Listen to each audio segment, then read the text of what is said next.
Good morning, good afternoon, good day. No matter when you're watching this, welcome to day one of Give Mama a Minute. Or you can simply say, give me a minute. Can I have a minute, please? I am so grateful that you took the time to, one, sign up, two, to think that, hey, you know what? I really need to prioritize myself, my well-being, and my pause, because no matter where you find me, no matter what you hear me talking about, you are gonna always tell me and hear me say something about the importance and the need of a pause. And that is what day one is all about, the power of your pause. So no matter what you read that really resonated with you, that pulled you in, I am grateful for everyone that is joining me, whether you're near, whether you're far, whether we know each other in real life or we're just great internet friends. Thank you for lending your time to me. And I know that your time is very precious, so let's get right into it. So for day one, we are talking about the power of your pause. Remember, if you remember nothing else, your pause is not only powerful, but it's also personal. So when you hear me say a pause, you may automatically think of some of the things that I'm often doing when I'm talking about a pause is me outside walking, it's me reading, it might be me on a yoga mat and breathing. But what I want you to know is that what I think of and what I mean when I say a pause is literally just an intentional moment or activity that brings you back, to pour back into you, and that slows you down. And for every person, that may look a little different. My pause looks a certain way. Your pause may be going to the gym and maybe lifting weight. That could be your pause. Your pause may look like going for a run. I promise you that is not my pause, but it could be yours, and there's no judgment here.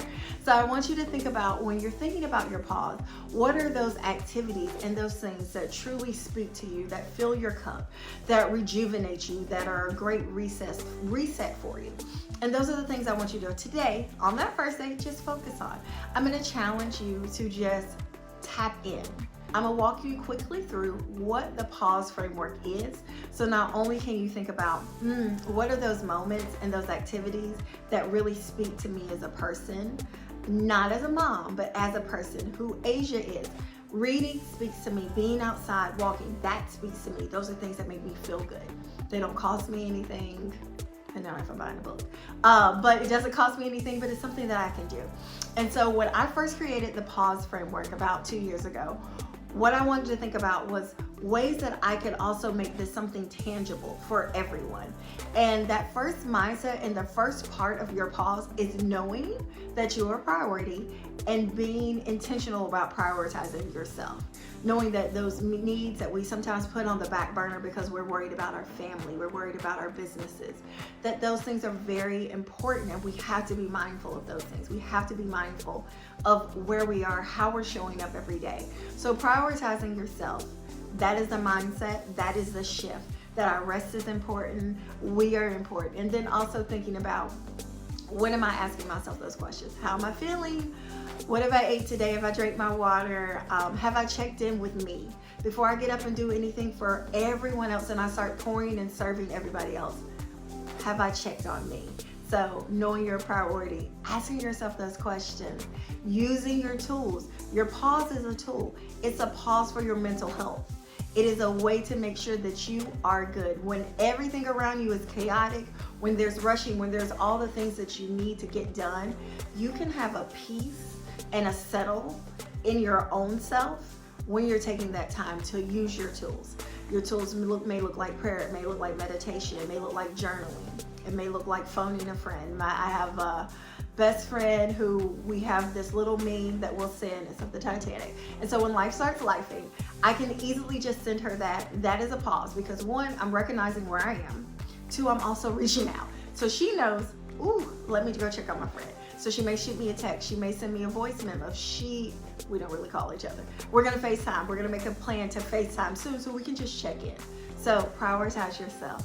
Ask yourself those questions. Use your tools. Set boundaries. That's a big one about your pause. Don't overbook yourself. When you know that you are exhausted, when you know that you're on that way to burnout, take a second and think about, maybe I need to say no. Or maybe I need to say yes to that person who's offering me support.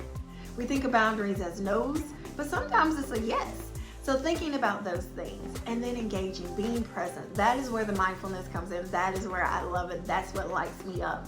And so I just quickly ran through those. If you have questions, the videos are pre-recorded, but you know how to reach me. If you ever have a question about something I say over the course of this week, do not hesitate to shoot me a DM, shoot me an email response back. I am here. I am a real person and you are important to me, and I would love to keep talking. My challenge for you today is that you choose a time, whether it's at the end of the day and you're watching this in the morning, if maybe you are watching it at the end of the day, and I challenge you to set a timer on your phone. It can be for 60 seconds. I challenge you to set a timer. Remind yourself to just pause, take a deep breath, get quiet, get still. Think about a way to intentionally pour back into yourself. I will see you for day 2 tomorrow. Have a great day.